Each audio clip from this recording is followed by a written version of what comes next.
I'd like to introduce Wendy Kwan, who is our speaker today. She'll be talking about mediation. And Wendy is the change... Really? Meditation. This says mediation. Meditation there. Mm-hmm. We're in the right place. Okay, all right. I know what this says. At any rate, Wendy is the change manager with Pacific Blue Cross. Wendy, one question for you. Yes. So what's your passion? Why did you come forward to speak on this topic? Okay, thank you, Steve.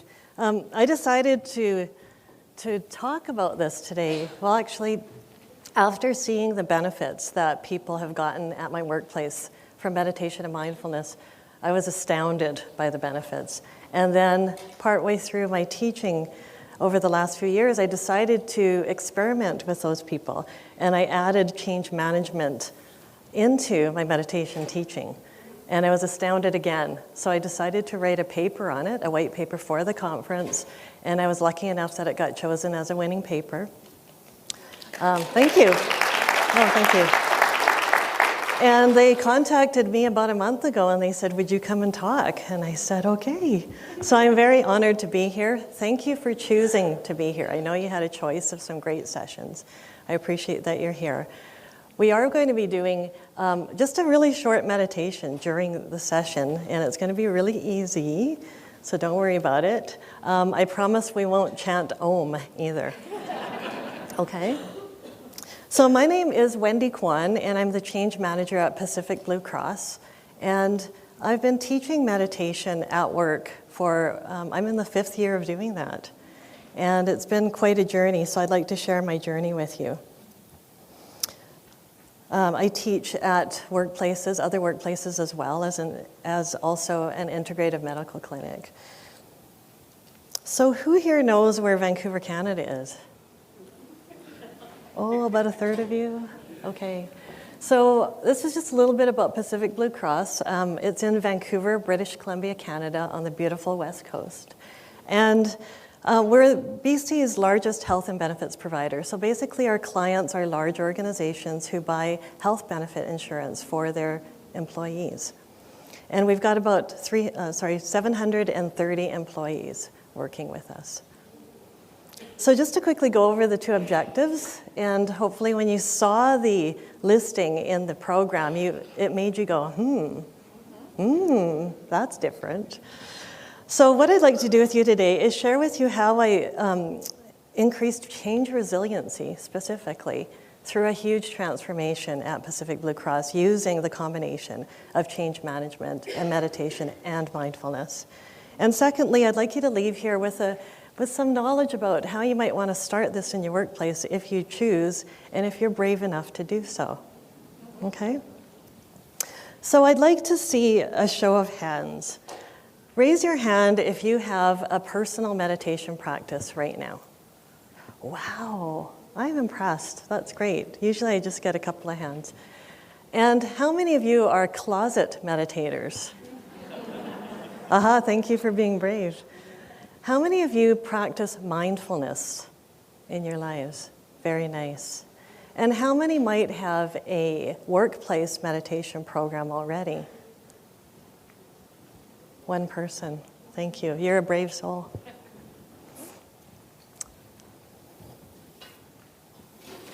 So I'd like to, if you have any burning questions throughout this, please ask, but I'd like to give time at the end for questions. So this is what you're going to hear today. I'm going to demystify meditation and mindfulness because I know there's probably people in the room who don't really know what it is, especially mindfulness. Talk to you about my personal story, talk to you about what I've done at Pacific Blue Cross, show you some results. And this is actually why I was compelled to write the paper, because I collected stats. I have results. It's not just, oh, meditation makes my life beautiful kind of thing.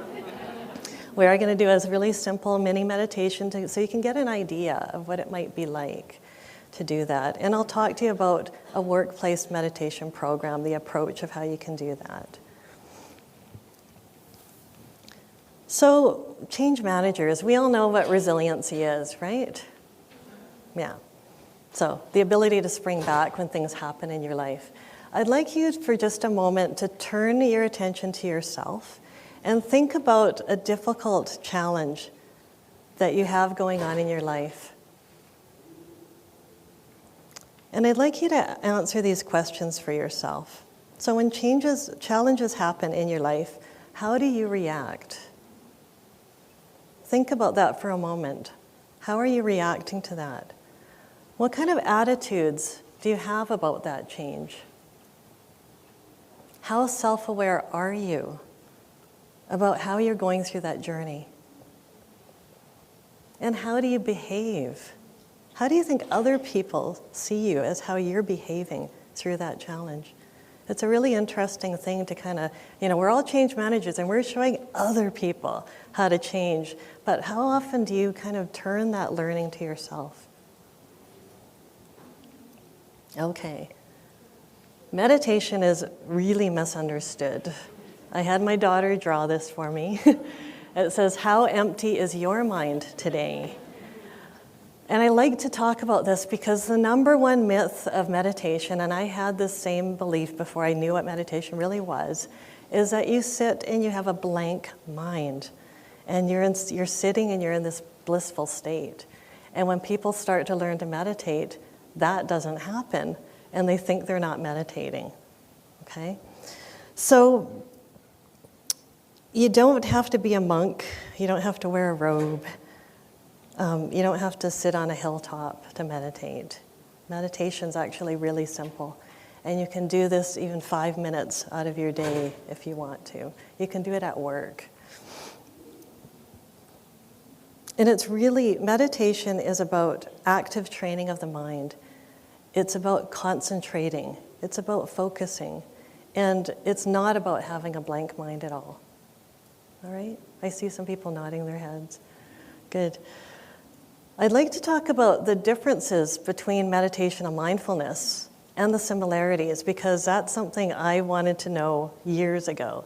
And there's certainly not a standard definition out there of what the two are, really. So here's Wendy's version of that. So meditation, I see it as hitting the pause button during the day and carving out some time in your life, whether it's 5 minutes, 10 minutes, an hour, and choosing a particular meditation method to do during that time, sitting still. And a particular meditation method might be focusing on your breath, doing a breath meditation. It might be a guided visualization. It might be a mantra, which is simply not a magical thing. A mantra is a word or phrase that you repeat to yourself, silently or out loud. So that's what meditation is. Mindfulness, on the other hand, actually, how many have heard of mindfulness? Well, it's pretty good. Because lately you can't really pick up a magazine or a newspaper these days and not read something about meditation or mindfulness, because the benefits are there, it's proven. Mindfulness is when you bring yourself into the present moment, in the now, and doing that in a non-judgmental way. So what that looks like is a lot of people use the sensations in their body, for instance, to anchor themselves in the present moment. So, and that could just be like a 30-second thing where you just pay attention to your breath. So if you're anxious about something or worried about something, you do that and you say, okay, I'm going to be present. And the beauty of being present is that when you're 100% present, and I hope you're 100% present right now, you're looking at me, you're listening to me. When you're 100% present, you're in the zone. And that doesn't leave any mind space for worrying about the past, ruminating about the past, worrying about some terrible conversation you had with somebody a week ago. Or it doesn't leave room for worrying about the future. So when you're present, you're in the moment, you're experiencing life, and that's what mindfulness is. That make sense? Okay. So meditation's carving out time in the day, doing a particular meditation. Mindfulness is being in the present moment in a non-judgmental way, where the two meet, because you hear the term mindfulness meditation a lot. Where the two meet is when you're doing a meditation that keeps you in the present moment. So if you're doing a breath meditation, that's a mindfulness present meditation. Okay? So hopefully that helps. I'd like you to read this slide.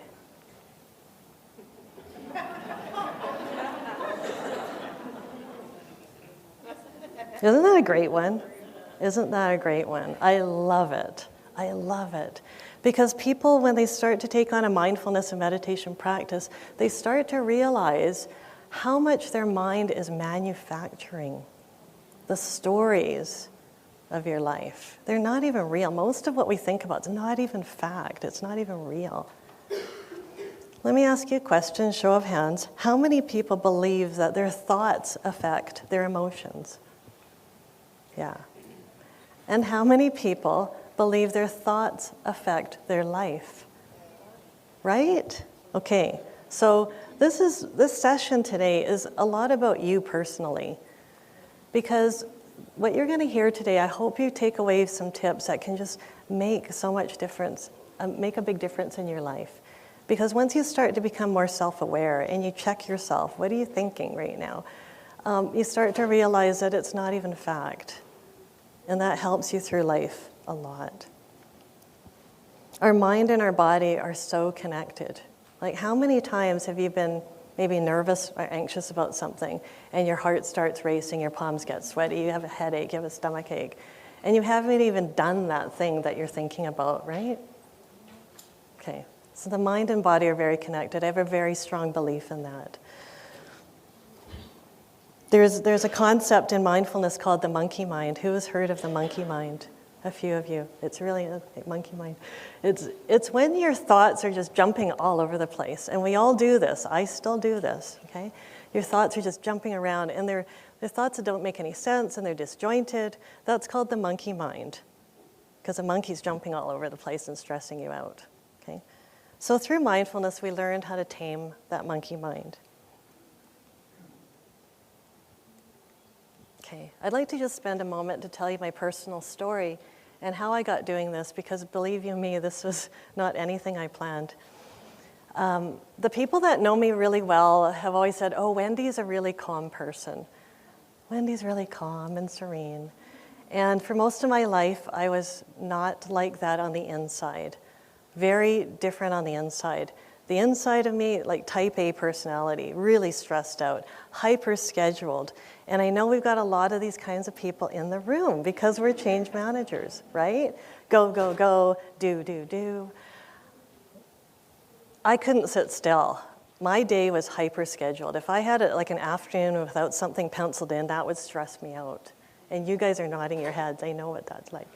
I couldn't even do a yoga class. I was a yoga class dropout. I signed up for 8 classes. After 2 classes, yeah, right? So after 2 classes, I dropped out. I go, well, you know, I can do more with my time. Why do this? Why sit still? This is ridiculous, right? Okay. And it was through Tai Chi, so the slow movements of Tai Chi, that I started to feel what looked like meditation, because Tai Chi is a moving meditation. And through that, I go, oh, this is what it's supposed to feel like.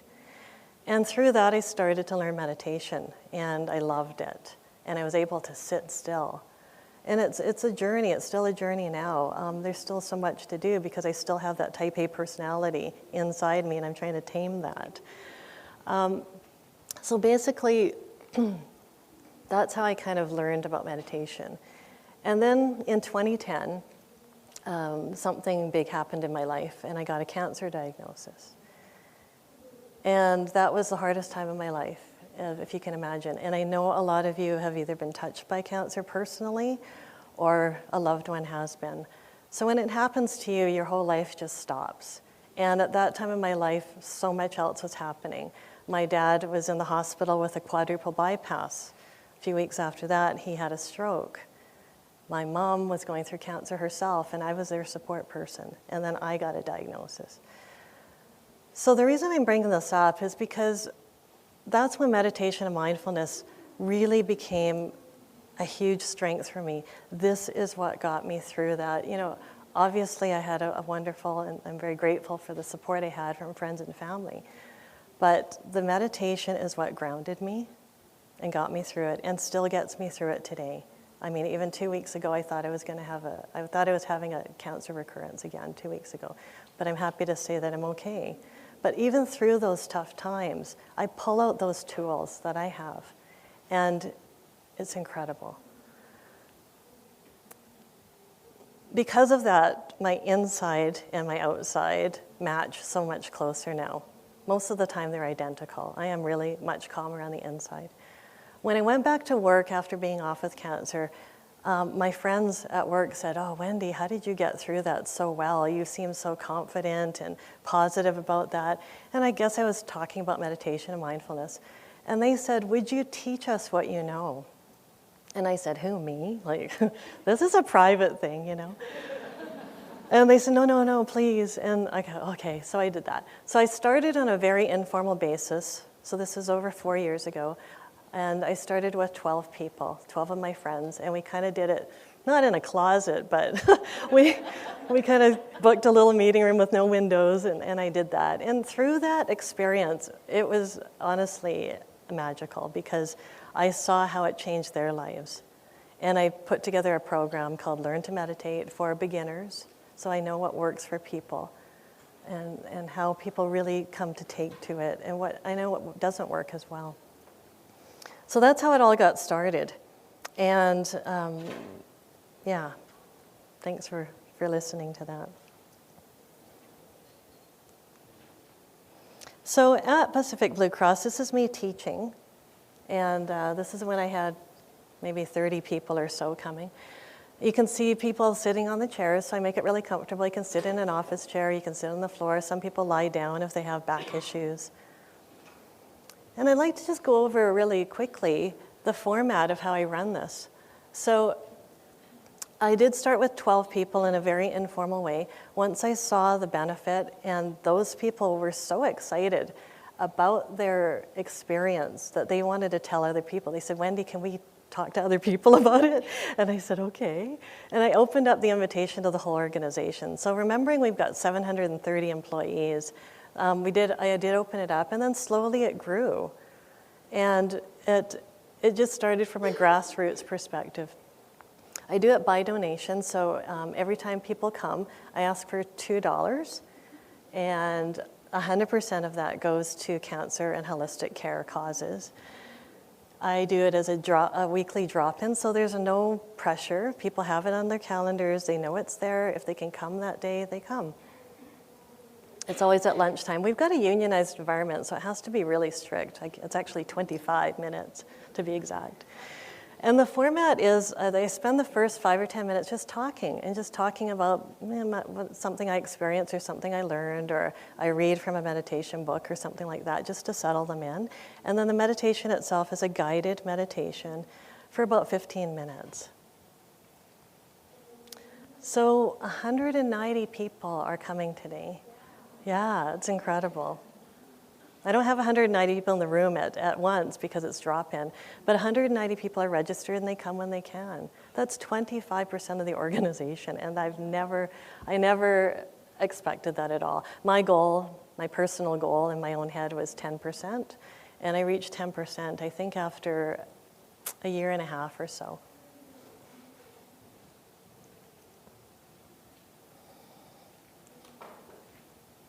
So results. Now, a lot of you have probably seen these kinds of results. These came from the University of Massachusetts Medical School and Harvard Medical School. And I just picked a few out. And I just have a look at those, and I asked the staff at Pacific Blue Cross, are you getting these results? And they said, oh, absolutely. And they really talked about their feeling of calm, a blanket of calm that comes over their life, and the resiliency that they're getting. So here's some stats that I collected. I thought, I should survey these people so I can show some tangible statistics. In 2014, I surveyed, and here's one of the questions. So this represents 65 people, and I filtered the results by people who have come to the class at least 5 times. Okay? And I'd like to draw your attention to where it says low first. So basically I asked them, how would you rate your personal resiliency? And they self-rated.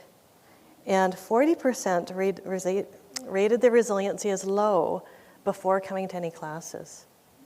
And after coming to at least 5 classes, only 2% rated their resiliency as low. That's pretty amazing.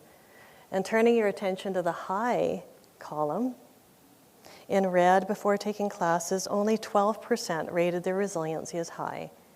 And after coming to at least 5 classes, 72% rated their resiliency as high. That's a 600% increase. And I went, wow. I asked a very similar question about how would you rate your ability to handle stress? And the results were almost identical. So, as change managers, you'll be interested to know that we just went through a 7-year project. It changed almost every computer system that in our company. It changed most of our business processes. It changed a lot of jobs, and this is a unionized environment. It changed our touch points with our clients, so how our clients dealt with us, which of course causes a lot of questions and uncertainty. There was a lot of fear leading up to the go live, and the go live was last April 2014. And the reason there was so much fear is because we did a phase 1 of the project that went live in 2010, and that went really badly. It's like, holy cow. We didn't have a clue to what extent the systems transformation was going to have an impact on the staff. It changed how departments work together. Before, everything was in silos, and with one big computer system that did our whole business life cycle, all of a sudden, if you did something in this department, it affected 3 other departments. So we were not prepared for that. And because of that terrible phase 1 that we went through, phase 2 was probably 20, 30 times bigger than phase 1. So that's where all the fear came in, and people were just scared, really scared. So I saw that, and I thought, oh, we had go live delayed 3 times too. So a lot of cynicism, will we ever go live? So about 6 months before go live, I decided to experiment, and I knew I had this engaged group of people who came to meditation on a regular basis. So I decided to incorporate change management principles from a very individual perspective. And that's where this magic happened. So after 5 months after go live, I asked them this question. So these are the people that come to meditation class. How much has meditation and our mindfulness helped you through our big system implementation? Down the left-hand side were the possible answers. And I circled the top 3 lines there, and that represented 83% of the people. So 83% of the people said meditation and mindfulness in their lives moderately to significantly helped them through the transition. And I went, wow. So this is the reason I wanted to write the paper. You know, it's all self-reported, but you know what? What's more important than that? Really, it's how people are feeling through the change. Yeah.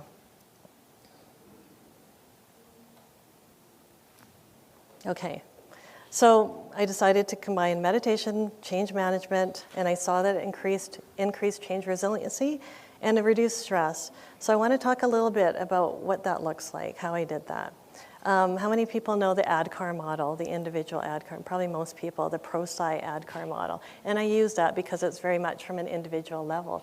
So ADKAR. So what I did is that 5 or 10 minute talk before the class, I started doing this, and I wasn't covert about it. I was very open. I said, we're all going through this change together. Let's talk about that change. And they were very willing to do that. So I would talk about ADKAR, and I would let them have time during the meditation to reflect on their answers. And what I did was, for instance, A for awareness. I asked them to be self-aware of their reactions to the change. Think about how you're reacting to change. Think about when you're sitting in a meeting and your boss is telling you that We thought it was going to be this way, and now it's going to be that way, or we're going to have this workaround, and this workaround is much worse than we ever had before, the system, all of that. You know what that's like. So I asked them to think about how they're reacting to the change and their behaviors as well. D for desire. Are you desiring the change? Are you resisting it? Why might you be resisting it? Do you want the company to succeed? K for knowledge. Do you have the knowledge and training that you need to make the change? If not, what have you done about it? Have you told somebody? Ability, your ability to change. Is there anything holding you back from doing that change? Is there anything in your personal life or anything at all that's holding you back from being able to successfully change? And again, if there is, what have you done about it? Have you talked to people about it? Or are you just staying silent? Or are you just complaining? Are you a complainer? Because when people self-reflect, they're honest in their own mind, right? I didn't ask them to tell me their answers. And R for reinforcement. Are you getting the feedback you need? Is somebody telling you how you're doing through the change? And if not, why don't you seek that feedback? Are you recognizing the people on the project team for all the hard work that they've done? So that's what it looked like. And I'd like you to just read a couple of quotes, what people are saying about doing meditation and mindfulness. It's pretty amazing. This is just a small sample. And I'd like to share one particular story with you because she asked me to share it. There's a lady named Andrea, and she works in our call center, so you can imagine she's got a very stressful job. People are calling in, complaining about why their claims aren't paid. And she's probably in her late 20s, and she said, "Wendy, I came to your class about a year ago, and I don't come anymore. Would you like to know why?" And I went, "Okay." "All right, bring it on." And she goes, "The reason I don't come anymore is because I came to your class 3 times a year ago, and I knew this was going to help me. And with my job, it's really hard for me to get off the phones and come to your class on time. So I can't come to your class anymore, but I'm incorporating meditation into my life every day for 5 minutes every morning." I said, "Oh, great." She goes, "Let me tell you the impact it's had on me. I have severe anxiety, severe." And she was on Ativan. And it was so severe that she would wake up in the middle of the night with huge panic attacks, and she'd call 911 because she thought she was dying, and she was calling them about once a week. And that's huge. She goes, now with meditation, 5 minutes a day every morning, just a simple breath meditation, she's off her medication, and she still has anxiety, but she said it's really manageable. The impact it can have on people's lives is dramatic. So I wanted to share that with you. Okay. Yay. Oh, thank you. Yay. All right. What I want to do is make you feel completely comfortable. I'd love you if you could participate in the meditation. If you do not, for any reason at all, you don't have to leave the room. You can just sit there. You can think about what they're going to serve for dinner tonight. All right? This is going to be very simple. I'd like you to, if you have anything in your hands, if you could just put it on the floor or the seat beside you. And it's going to be guided. So if you've never done this before, it's really easy. Are you ready? Yes? Your only job in meditation is to observe what's going on in your mind and to stay focused. I'd like you to stay focused in a very non-judgmental way, in a very gentle way. And what that means is your mind is going to wander. That's how our human minds work.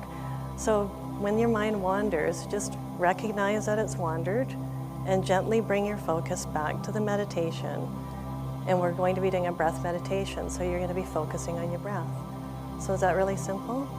So if you observe, just, oh, okay, and bring it back to your breath. Okay. So I'd like you to have your feet flat on the floor if you can. And your hands can rest gently on your lap. I'd like you to sit tall in your chair.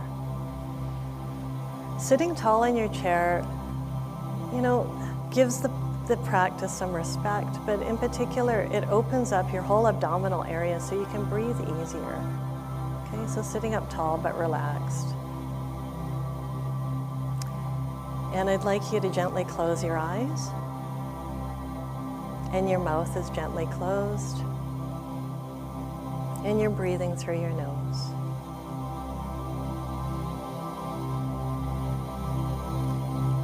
So there's no need to feel self-conscious at all. Nobody's watching you. I'd like you to now turn inwards. And can you give yourself permission to let go of the day? Can you give yourself permission to just for the next few moments forget about you being at the conference, forget about who you need to meet afterwards. Be in the present moment. Allow yourself to relax. Give yourself this gift of time.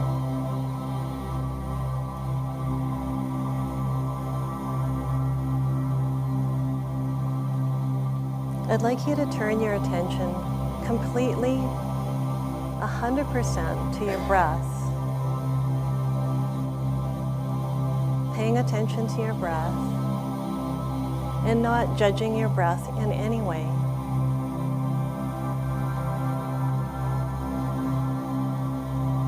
Not changing your breath in any way. Just have a natural breath.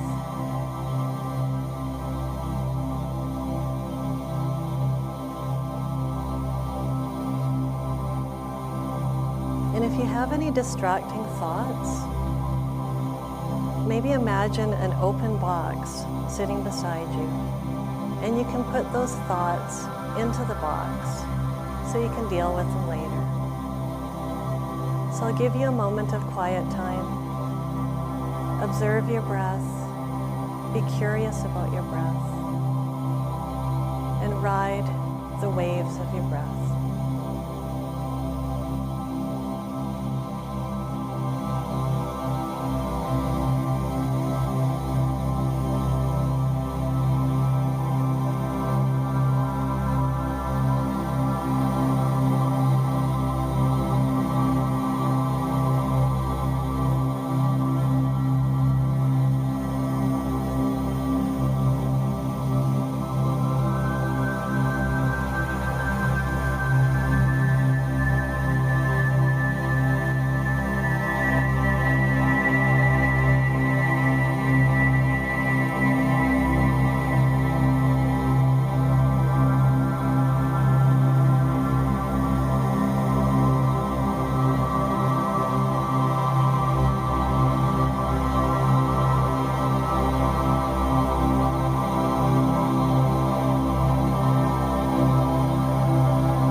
Just bring your awareness back into the room.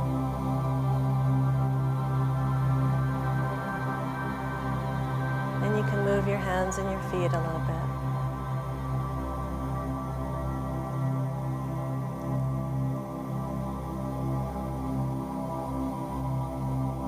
And open your eyes when you're ready. And I'd like you to just take a moment to reflect on how you feel right now. There's no right or wrong answer, but just how do you feel now compared to when you first walked into the room? Sorry? I feel good. Feel good? Oh, good. Good. Wonderful. Most people feel relaxed, but there's no right or wrong answer to that. And a lot of people report even a 5-minute meditation like that feels like you've had a 20, 30-minute nap. Okay? And clarity of thought, all sorts of benefits. So thank you for participating in that. I hope you enjoyed that. And just a bit, the workplace meditation that we have, we're offering now through Pacific Blue Cross to other organizations. Part 1 is an information session. It's very much like this session. Part 2 is a Learn to Meditate course, and that's 4 lunchtime sessions where we teach people how to meditate correctly and give people the confidence to meditate if they want to have their own practice. And part 3 is the Train the Facilitator workshop. So what I do there is usually after the Learn to Meditate course, there's people that are really excited about getting it into their organization on an ongoing basis. And I teach them how to do that. So there's a toolkit and there's some guided meditation recordings. So how you can start this in your organization if you would like to do that. I would say consider your culture first and foremost, because every company is so different. And to what extent do you have a health and wellness culture already? At Pacific Blue Cross, we certainly do have a health and wellness culture. Like, do you have yoga classes? Do you have a gym? No. Okay. So it might be a little bit harder to start, but I think it's possible. I've done this in organizations who don't have that. So it's really about starting small and getting the people that want to do this, doing that with you, and then asking them to talk to other people about it. That's what really works. So starting small, muster up your courage, because some people are going to look at you strange or point at you in the elevator, and that's the person that's doing that. So yeah, have your advocates spread the word. When I was sending out emails and invitations and posters about the class, it really didn't do much. It was when I said, the people that were coming to the class, go talk to people at coffee time, in the hallway, just say, hey, you know what, I've been going to this meditation class, and it's made such a difference in my life. That's what got people signing up. When you run the session, again, start by settling them in, sharing a personal tip. And the guided meditation can be as simple as 10 or 15 minutes. And always invite questions and comments. Run surveys so you can adjust what you're doing. Share the results.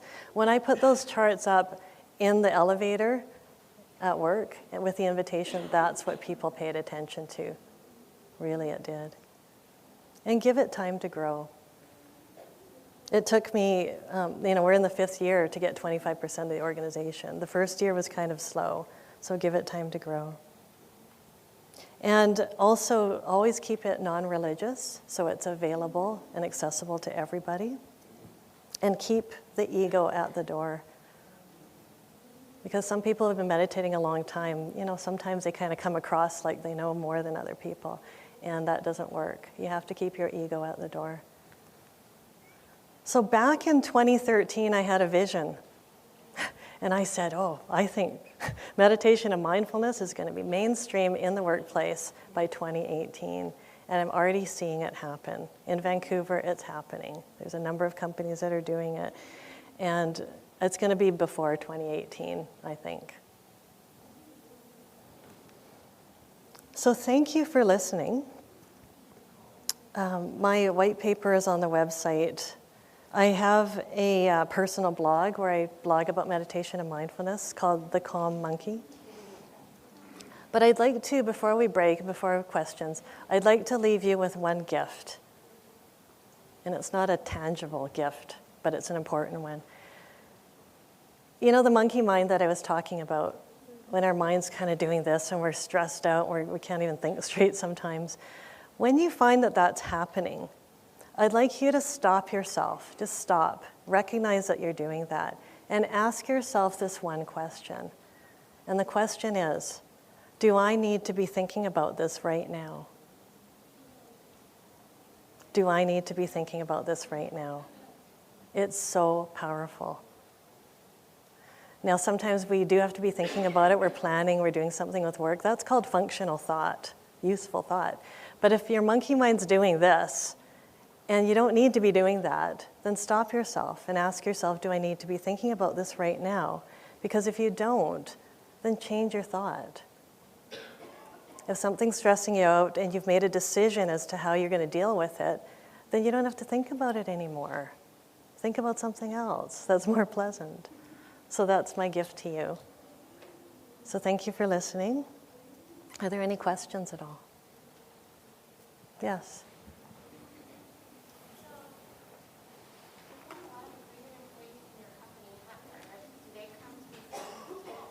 I'm sorry.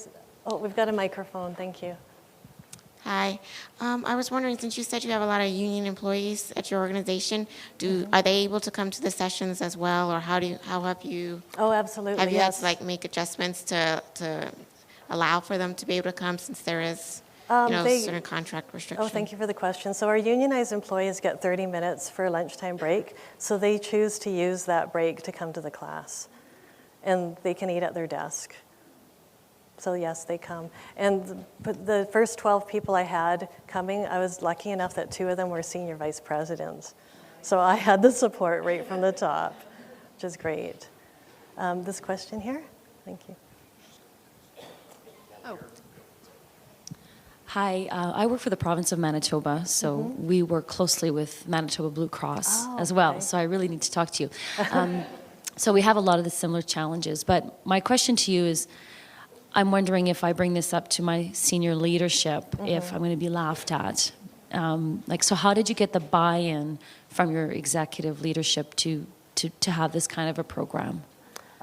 Great question. So I was lucky enough that they were friends of mine, and they were part of the first 12. But even so, the other executives weren't coming at first, but they started to come later. And I talked to them about the benefits. So that small group that we started with, I got them to talk about the benefits. And it was so personal and so profound that our executives, they just bought in really quickly, because the staff were talking about stress reduction, so business-related things, right? Stress reduction, that they were able to handle the stress better, so they're not reacting as strongly in meetings, for instance.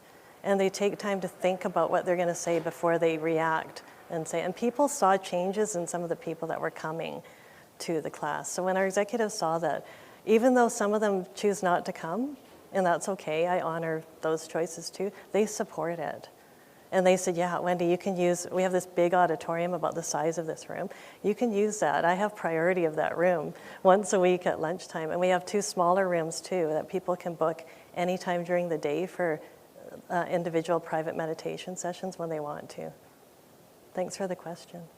So other than your personal blog, how are you utilizing social media to really drive meditation and mindfulness? And the second part of my question is, do you have any YouTube versions of guided meditation that we can take back with us today? Oh, thank you for the question. Social media, I'm not a huge, it was really actually hard to start the blog. It took me months to say yes. People were saying, Wendy, blog. And, okay, so through my blog, through LinkedIn, through Facebook, I've got a couple of instructional videos on YouTube. Through my blog, there's guided meditation recordings with my voice. I teamed up with a professional sound editor in LA. It was pretty neat. He contacted me through my blog, and he said, Wendy, I'm a long-term meditator. When are you going to make more recordings? How about we partner together? I've never met him in person, and he's a professional sound editor for the film and TV industry in LA. We partnered, so did some recordings, and he put the original background music, and he recorded as well. So my recordings, I offer it in my voice or his voice, a male voice. So you can see it on my blog. Thank you. We'll do one more question, then we really Okay. need to wrap for the next group. Hey, Wendy, I want to first thank you for the courage to take this into the workplace, and thank you for the courage to bring and share it with us here today. Thank you. So Blue Cross is all about medical hospitalization, all Health. that sort of stuff. So there's really good synergy between meditation, Yes. stress, and that workplace. Yes. But you say that you're now taking this outside of Blue Cross to other industries. Yes. Can you tell us a little bit how that's landing in the non-medical environment? Oh, great question. So, for instance, City of Vancouver. I've taught there, and University of British Columbia, so non-health, non-medical related. And, you know, the reaction's been just as strong, I'm happy to say. At the City of Vancouver, they've got 10,000 employees, and they have lots of lunch and learns, and they invited me to come. And there were 80 people, which is a lot. They said that broke every record for a lunch and learn to have 80 people come to it. So the response has been just as strong, because I think it's in the media so much. So a lot of people, even if they've not tried meditation, they read about it and they kind of think, oh, maybe I should try that.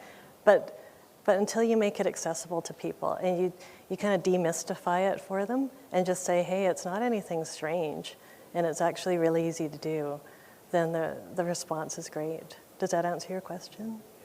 Okay, thank you. Thank you very much for coming. Right, thank you.